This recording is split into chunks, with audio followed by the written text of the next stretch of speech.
So I'm a web performance architect at Akamai. I get to do lots of fun performance work with our customers. I'm also a bit of an HTTP archive BigQuery addict. So if you've seen any of my Twitter ramblings about web performance or look at the HTTP archive discussion forums, I've written a lot about it in the past few months. I've actually been working in web perf since 2000. I've seen a lot of things. I've seen a lot of history repeating itself over the years. And one of the cool things about the HTTP archive is that it's been around since 2010. So we can actually see the evolution and the history of the web and kind of measure what happens and how quickly things are adopted. So the HTTP archive is, it essentially tracks how the web is built. It was started by Steve Souders. Hi, Steve.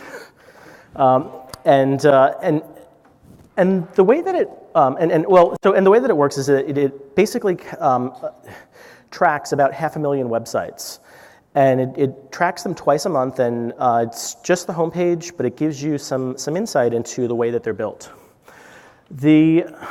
I first started using HTTP archive back in 2013.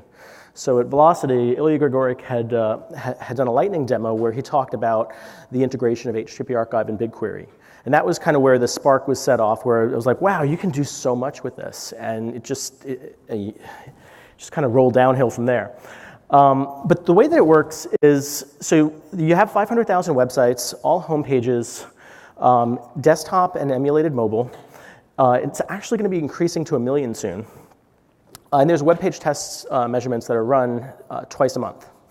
So these, they're capturing all of the web page test data. They're recording heart traces, custom metrics, and Lighthouse audits. And then all of that data is being stored in Google Cloud Storage. So it's searchable, and there's also some curated reports that are published on httparchive.org. If you visualize this pipeline here, there's 500,000 websites. Every 2 weeks, there's 230 web page test agents that are basically plowing through 500,000 URLs, and then uploading that data into BigQuery and cloud storage, and then publishing it back on the HTTP archive site. There's a lot of curated reports. This is an example of one of them that shows you the total kilobytes served for the median page on the web for desktop and mobile. And you can see how that trend continues to increase. We try not to look at things in just terms of medians or averages. So sometimes we'll want to look at percentiles. You can also see some percentile distributions in like an overlay behind the line graphs there. And there's a whole bunch of metrics that you can do this for. For example, number of HTTPS requests across the entire archive. So this here, you can see that starting in around July 2013, there was this upward trend of sites that are being served via or traffic that's being served via HTTPS. And it's continuing to rise, and it's probably going to go all the way up to close to 100 because of the way that Chrome is going to be enforcing HTTPS and removing how we're already removing the lock icon and marking things as not secure and so forth. There's newer metrics that are constantly being introduced into the archive. So some of the new ones, like time to consistently interactive, time to first paint, and things like that, are actually being added to the archive. So every time there's new technologies that are being integrated into web page test, we wind up getting access to that in BigQuery. But all of these data, so all of those reports that we've looked at so far are really just the tip of the iceberg, or the databerg in this case. All of the raw data gives you the ability to come up with reports on your own that you can pretty much ask yourself a question about the web and then try to find an interesting answer to it.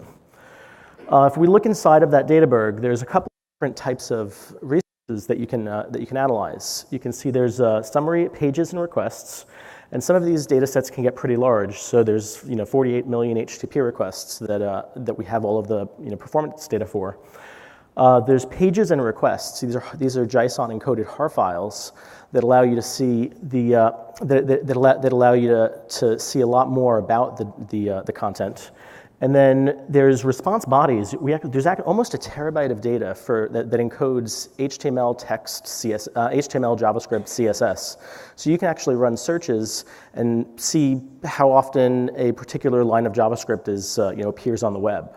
I actually used that table a couple of months ago to look and find what the most popular color was on the web, and we actually looked at all the CSS backgrounds and all of the CSS color directives to try to understand, hey, what color is actually included in CSS the most? It turned out to be white, so. And then there's also Lighthouse data. So Lighthouse allows you to do performance audits on your sites, but what if you wanted to understand trends across the entire web and, let's say, see how many sites you fail a particular audit or are flagged for a certain characteristic? Sneak, as a security company, had actually integrated into Lighthouse their audits, so they can actually tell you about vulnerable JavaScript on your sites. And once that was in the HTTP archive, Tim Kadlik did a really fantastic analysis where he was able to show that about 77% of sites on the web actually are using a vulnerable JavaScript library. So that kind of gives you an example of some of the power that you have of being able to look at these trends across the web. So who uses the HTTP archive? If you kind of break it down into scholars, community, and industry. So if you look on Google Scholar, and most of these links have either a Google or a bit.ly URL at the top or bottom, and I'm going to publish the slides so you can look at those if you want some more details. But you can see over here that there's a couple of scholarly research papers that are citing the HTTP archive. So as people are doing statistical analysis or research on the web, they're actually using this as a data source. The web community also uses the HTTP archive to just answer questions about the state of the web. This is kind of where I fall in, where there's some random question popped into my head, and now I'm going to spend a couple of hours just digging in, and it's an addiction. This over here, you can see Eric Lawrence said, the HTTP archive is pretty awesome sauce. I don't even know what I'm doing, and I can still use it. And then there's a list of domains that we're serving broadly. Tammy Everts, hi Tammy. She wrote about page bloat when she worked at SOSTA, and you can see some of the research that she published there. A couple of months after that, the average web page size started approaching the size of Doom, and that actually started making some of the news. And this was all coming out of the HTTP archive research.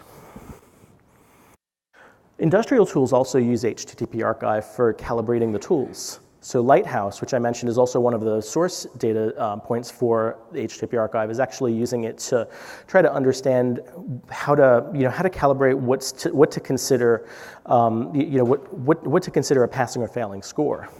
In this case, you can see a discussion where talking about the size of JavaScript included is basically kind of increasing that limit to be something that would be reasonable with based on the population of the web. Here's another example that happened last year. Someone was doing some analysis on static tables for HPAC, just developing internet standards, and they decided they were trying to find out what are the most common HTTP response headers. So this question was asked on Twitter. A bunch of us had started responding and doing some analysis, and that's being used as part of the research for the HPAC standard. So the next couple of slides, I want to talk about how I've actually been using the HTTP archive to help improve Akamai's products and services.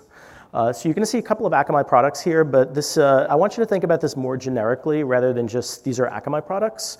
If you're a service provider, you may find that there's some opportunities to improve the service that you're delivering your customers based on what you see here. And if you're you're responsible for an individual site, you may find areas where you can actually query the population to see technologies that are being used by sites similar to yours and look for best practices based on how others are using the same technologies. In this case, the first case study, we're going to talk about compression. So Akamai has a feature called last mile acceleration. Last mile acceleration is a feature that compresses content at the CDN edge. So if most origin servers compress content via GSIP, if an origin does not compress the content, then we can compress it for them. Usually it's not compressed if it's misconfiguration at the origin. Like maybe someone introduced TTF fonts, which are compressible, but they didn't actually compress them. We would try to catch that and compress it for them. The compression is based on content type, and what you can see over here in the screenshot is the defaults that we used to have about 10 years ago. Text/HTML, application/x-JavaScript, and text/CSS. These defaults were not sufficient. Almost every config I touched, I found needed to look at the content types that were being served, update those content types, and push that config out. So we decided to update that. And the data source that we used was the HTTP archive. So I wrote this query. It may look a little bit scary, but I'll explain it. So it basically is looking at the MIME type, so text/HTML, application/JavaScript, and then it's summing the number of requests that had a content encoding of gzip. So you can see the if statement there, and then it sums that. So it did that for gzip, deflate, and then it looked for if it didn't contain gzip or deflate, it probably wasn't compressed. This was about 5 years ago. So it was pre-Brotli. And then I rounded the percentage of compressed resources. I looked for this for MIME types that had more than 1,000 entries, and I got back a table that looked like this. So there's a lot of content types here that were not in our original defaults. And a lot of the ones that I was seeing here were ones that I would be including in configurations for customers. But there were also some that I wasn't. So like application/x-font TTF. I'd never seen that one. And so what we wound up doing is we wound up using this data as a data source for the new Akamai last mile acceleration defaults, and you can see that over here. What about Brotli? So Brotli is a new compression algorithm developed by Google. You get about 5 to 25% more byte savings by encoding resources with Brotli compression over gzip. And it's supported by most browsers. So if you can compress with Brotli, it's just less bytes across the wire, which is going to improve performance. So if we take that previous query that we were running and we add Brotli encoding to that, and I just added another column for Brotli, and I added it, and you can actually see that there's a fair amount of requests that, and this is based on last month's data. There's a fair amount of requests that are compressing content with Brotli. It's in the fourth column over there. You can see that text/CSS, text/HTML, JavaScript. I found it interesting that there was some HTML content being compressed with Brotli. And when I started looking into the data, which visually that data looks like this, I found that a lot of the text HTML content was actually Google and Facebook. So there was some iframe content that was being, or some just content that was returning HTML that was being compressed with Brotli. When I removed that, I found that most of the content that was being compressed on the web with Brotli is JavaScript and CSS. So why was I concerned about HTML? So compression has overhead. And if you look at the bottom part of this graph, you can see gzip compression levels 1 through 9. The compression ratio goes from 2.77 to 3.21. This is just off of one benchmark from Squash. You can see the compression speed actually goes down, so it gets slower the higher the compression level, but you wind up getting more byte savings because you've compressed it more.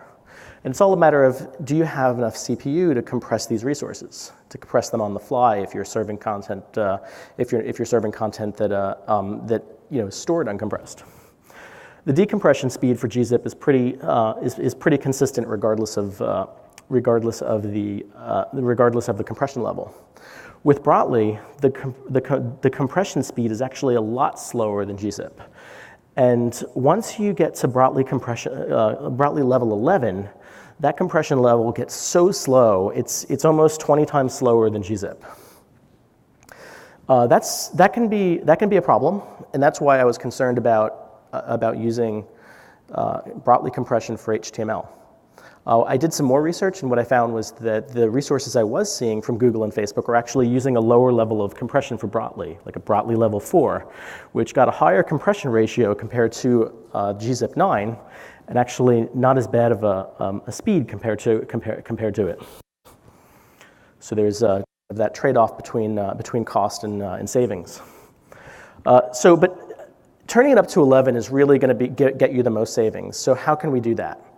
So at Akamai, we decided that we were going to compress JavaScript and CSS using Brotli for our customers, but we didn't want to introduce additional latency by working with a more costly compression technology. So by the way, Brotli is a Swiss pastry, so I just threw a logo on a piece of Brotli there. But so we basically combined Brotli compression with some Akamai technology to create this solution called Resource Optimizer, or this feature called Resource Optimizer. And what it allows us to do is automatically compress CSS and JavaScript. We don't do it on the fly because we want to compress to the compression level 11. So what we do is we do an offline compression. A request comes to Akamai for a resource, and if the client is advertising support for Brotli, we serve them the Brotli resource if it's compressed in cache already. If it's not, we serve them gzip, and then we asynchronously go compress it with Brotli encoding and then store that in cache for the next user. That allows us to get to Brotli compression level 11 without the overhead. So another case study I want to talk about is looking for server technologies based on the data in the HTTP archive. So a couple of years ago, Akamai introduced a feature called the Varnish connector. We have customers that use VCL, that use Varnish at the origin, and they were interested in managing their Akamai cache using VCL. So when we were starting to develop the product and during the initial research phases, what features would actually be beneficial to Akamai customers? We wanted to make this product, which is a free product, useful to our customers. So the question came up: hey, who's using Varnish? Like, which Akamai customers are using Varnish at the origin? And we don't typically play with the origin technologies because we're a CDN and we sit at the edge and we just accelerate whatever you're hosting at the origin. So it actually turned out to be really easy to query the HTTP archive to say, is the CDN Akamai for the first HTML resource, does the response header contain Varnish? And I was able to get a list of customers that use Varnish. And that gave us some way for our product teams to go and talk to our customers and say, hey, we're developing this free service. What would you be interested in seeing in it? And what would make it useful to you? Here's another example. So a couple of years ago, there was a 0-day vulnerability on an e-commerce app server. So Akamai also has security services. And one of our customers experienced an attack on an e-commerce platform that we were able to mitigate for them. But it was an attack that we hadn't seen before, and there was no existing CVE for it, and the customer went and notified their vendor and said, there's something wrong here. But we wanted to notify some of our other customers. So we prepared WAF rules, and if we knew who was using this other e-commerce platform, we were able to go and say, here's the WAF rules, just load them in, go. And so we wound up doing that with the HTTP archive. I wound up looking at different characteristics of the servers, and so the server header, the via header, looking at regular expression patterns on the URLs, and I was able to pull together a rather sizable list of Akamai customers that had a specific technology at the origin that we believed to be vulnerable to a 0-day exploit. So we took that data, we wound up marrying that with some of our notification data so that we can go and contact our 24/7 security contacts for our customers and say, hey, we believe that this software is vulnerable to a 0-day. We have a rule that can protect you. Another example happened just a few months ago. Drupal on March 21st had announced that there was going to be a highly critical security release happening within a week. And the idea was to give their users a week to basically be prepared to upgrade their systems as soon as this security release came out. So it was the expectation is that that is enough time that they can prepare for this, because as soon as this vulnerability, which was a remote code execution vulnerability, was announced, it's very likely that there are going to be zero-day exploits published and people probing and attacking websites. So I did the same thing, and just to kind of show you an example of what I did, the first try I just looked for Drupal.js. I only found about 97 sites that were using Akamai and Drupal. And I was scratching my head saying, there's got to be a lot more sites that are using Akamai and Drupal. So I wound up doing a Google search and said, how do I identify a site that's using Drupal? And I found one that had a really good example. The expires header, if it was set to November 19th, 1978 at 5 a.m. GMT, that was going to contain Drupal. And the reason for that was because the creator of Drupal actually put that expires header in there because that's his birthday. I found 26,000 sites with that expires header in HTTP archive. So what did we do with this data? We reached out to our customers. We said, hey, are you prepared to patch? Because there's going to be a vulnerability that's announced very soon. And so it just kind of gave us the ability to just show some advocacy for our customers and let them know in case they didn't know already. And if they've heard it already, then fine. At least the ones that didn't hear about it were able to be prepared. And then what we wound up doing was we prepared WAF rules the same way we did for the e-commerce vulnerability. And we said, hey, if you haven't patched it yet, if you're not able to patch it immediately, which we recommend, here's a WAF rule so that you can protect yourself until you're able to patch. Doug Sillers is a performance analyst in Ireland, and he's written a lot of really great articles in the HTTP Archive discussion forum. One of them was about the performance impact of cryptocurrency mining on the web. And so one of the things he pointed out is that when a site is loading a cryptocurrency miner, it's consuming a lot of JavaScript. It's consuming a lot of CPU, and it's actually slowing down just about everything on that computer, including all of the interactions with the website. So it's basically making your user experience miserable. And it's mining for Bitcoin, which the site owner is, or whoever that cryptocurrency miner is, likely profiting in some way. Some sites are doing this because it's not like an alternative to ad revenue. Some sites are, what I'm finding is a lot of the cases where we're seeing cryptocurrency miners it's because the cryptocurrency miner was put without them knowing. Maybe there was a third party that managed to sneak a cryptocurrency miner into their JavaScript by obfuscating it.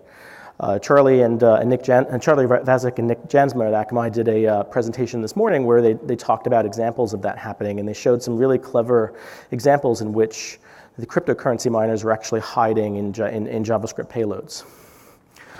So the question I had is, do any of my customers have cryptocurrency miners? Are they aware? And do they know how it got there? So actually, every time an HTTP archive, every time a new data set for the HTTP archive is released, I actually have a that runs against the data set and searches for cryptocurrency miners. It searches for all the regular expressions that we've seen and says, are any sites on Akamai serving a cryptocurrency miner?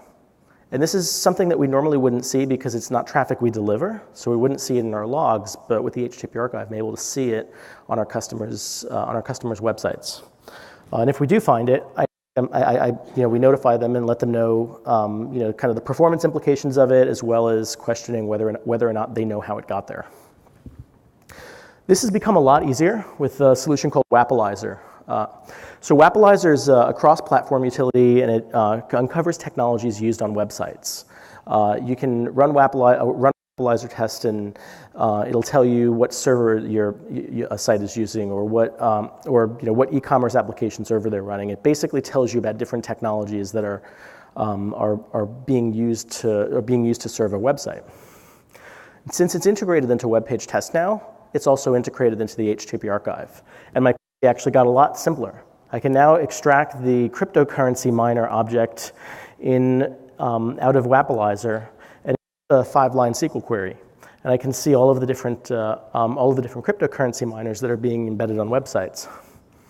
So this was integrated in 2018. Hopefully the Wapalizer detection is going to continue to evolve now that we have an easy way to query it and learn more about the sites that are using these technologies.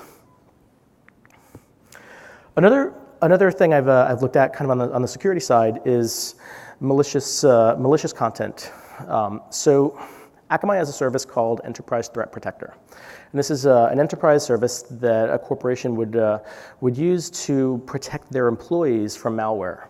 So let's say your computer was infected with malware, or let's say you clicked on a link in an email that would have brought you to a site that had malware. Enterprise Threat Protector would actually block that at the DNS level. So what I wound up doing was I decided to parse the entire HTTP archive, so all 48 million requests, against the database for the Enterprise Threat Protector. I wanted to find out, are there any sites out of these 470,000 sites that we would have blocked if one of our customers navigated to it? And fortunately, I did not find any Akamai customers that had sites that would have been blocked. But I did find, when I looked at the data of what we would have blocked, I did find a site that looked a lot like one of our customers' websites. Instead of being, let's say, www.customer.com, it was www.mcustomer.com. So it was a typo squat. And if someone went there, then that would have caused them to get malware. So we notified the customer, and it's up to them as to what they want to do to resolve that. Another case study here is about third-party research. So third parties have a detrimental effect on the performance of the web. We saw that just last month where with GDPR, some sites had made their sites have less third-party content, and suddenly they were faster. USA Today did that, where they serve a 5.5 meg web page today in the US, but a 300 kilobyte web page in Europe with no third-party content, and it loads sub-second in Europe, even if I hit it from a VPN. This graph here is actually using the Chrome User Experience Report, which is a collection of RUM data published by Google. And what I wound up doing was I took the top 10,000 websites and I sorted them by the percentage of third-party content that I was able to find in the HTTP archive. The HTTP archive discussion forum URL over there actually shows the queries and the full details behind what I did. But what you can see here is that sites that have almost no third-party content have a higher percentage of fast pages. Sites that have a greater number of third-party content, and there's almost a linear relationship between 0 and 40, have less fast pages. So it definitely points out that there is that relationship, but there's also some sites that can have a lot of third-party content that are not necessarily slow. So there's techniques that you can use to make your sites not slow if you're using a lot of third-party content. This was a query that I wrote that's a little bit more complex, and that URL there explains exactly how it was, or actually that URL has the query if you want to run it. But what this does is it actually looks at third-party content in the HTTP archive. And in the if statement on line 4, where I'm looking at the start date time is less than the start date time plus the time to start rendering a page, I'm actually trying to find out which third-party content loaded before a page started to render across 470,000 sites. This is looking at it by content type. It was from that previous query, so this is the output of that query. And I can see that images, JavaScript, and CSS were the majority of those. If we look at that for groupings of different sites, so all sites, the top 100,000, the top 10,000, you can actually see a trend here. Images in the top 100 represent most of the third-party content that's loading before the page starts to render. In the top 1,000, we've got some JavaScript. In the top 10,000 and more, you can see all the other types of content. So far, this is just interesting, and that's how a lot of these analyses start, is that you're curious about something and you start digging in, but eventually you might learn something that's useful out of it. This query is very similar to the previous one, but instead of looking at it by content type in the first line, I'm looking at the host name for the third party. I want to find out which third-party content we're seeing that load before a page starts to render. And Google, Facebook, they're pretty much the ones that show up the most because they're on almost every page. But then I was actually able to kind of graph out the different third-party domains and the content type and the percentage of them. Still, we're just kind of exploring the data and learning a little bit about it. But then, what if I want to find a particular third party? Like in this case, on line 13, I'm looking for Insighten.com. I want to find out what sites actually load Insighten before the page starts to render versus after. In this case, you can see that there are a couple of sites that are loading Insighten before the page starts to render, and there are a couple of sites that are loading after the page starts to render. Now, the reason why I started looking at this was because one of my customers said, we believe Insighten's a performance problem. It's loading before it starts to render. We're trying to figure out if we could load it after the page starts to render. Is there anything wrong with doing that? And my answer was, I don't know, but maybe I can query the HTTP archive and find out. And so we're able to see a list of sites that are doing that in a different way. And so we can kind of learn from the performance best practices that other sites are using, even in different industries. So an e-commerce site can learn from a financial services site and so forth. So if this is interesting to you, how do you get started? So the next section here, we're going to talk about how to actually get up and running and start running some of these queries. You could go to www.httparchive.org and start browsing some of the curated reports. But if you want to go deeper, you need to log into BigQuery and run queries. So if you haven't used Google Cloud before, you go to console.cloud.google.com and you can use your Google account to log in. Create a new project. So in this case, I created a project and I named it HTTP archive-BigQuery. And then you can go to bigquery.cloud.google.com, and now you're logged into BigQuery. You'll see a couple of data sets that are public data sets, things like the NOAA and the Hacker News database, and a list of US names and so forth, in case you wanted to explore, just practice queries and do some analysis. If you want to access the HTTP archive, you can see that you need to click this project drop down, click Display Project, and then just enter HTTP archive, and that loads the public data set for the HTTP archive. From there, it's just a matter of running SQL, exploring some of the table structures, and I wrote a detailed setup instruction that actually walks you through exploring some of the table instructions. So this will actually take you, it takes about, I would say, 15 minutes to go from I have a Google account to running that query. But you should be able to be up and running. And then from there, the HTTP Archive discussion forum is an amazing resource where you can go and ask questions, contribute research, contribute the starts of research, and work with the community on coming up with new discoveries.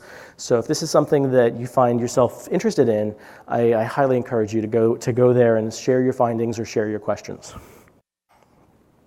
This is a screenshot of some of the most popular discussions on the HTTP archive. Cache control immutable. You heard about that possibly in one of the other sessions. You can see mine is one of mine was what's the least common color used on the web pages.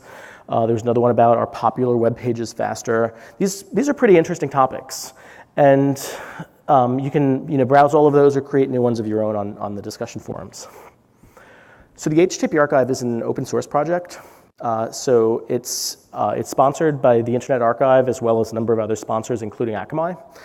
If you're interested in sponsoring the project, you can contact team at httparchive.org and contribute to it. So thank you very much. Do we have time for questions? We do? Okay, does anybody have any questions? I have a Okay. FPS?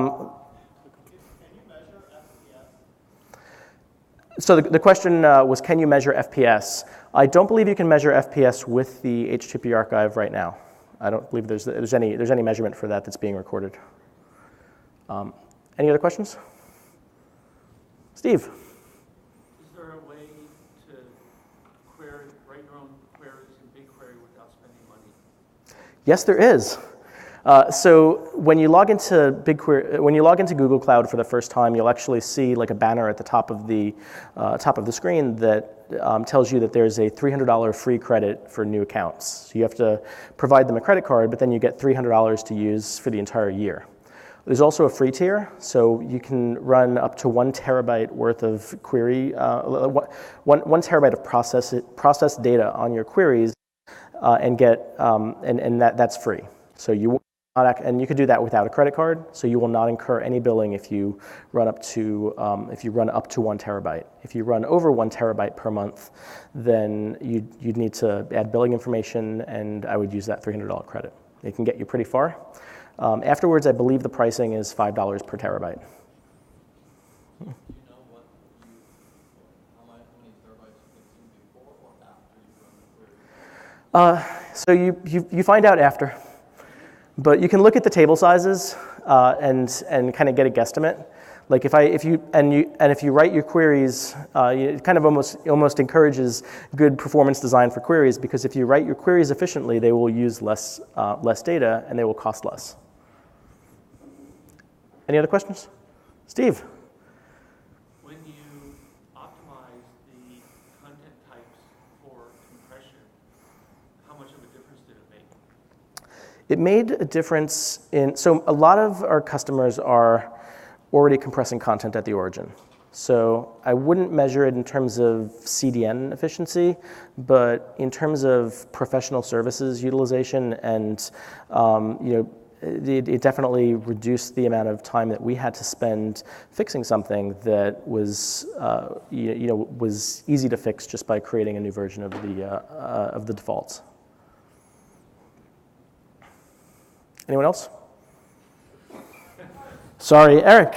What tools do you use for visualization? The tools I've been using for visualization: Excel, Google Sheets, Tableau.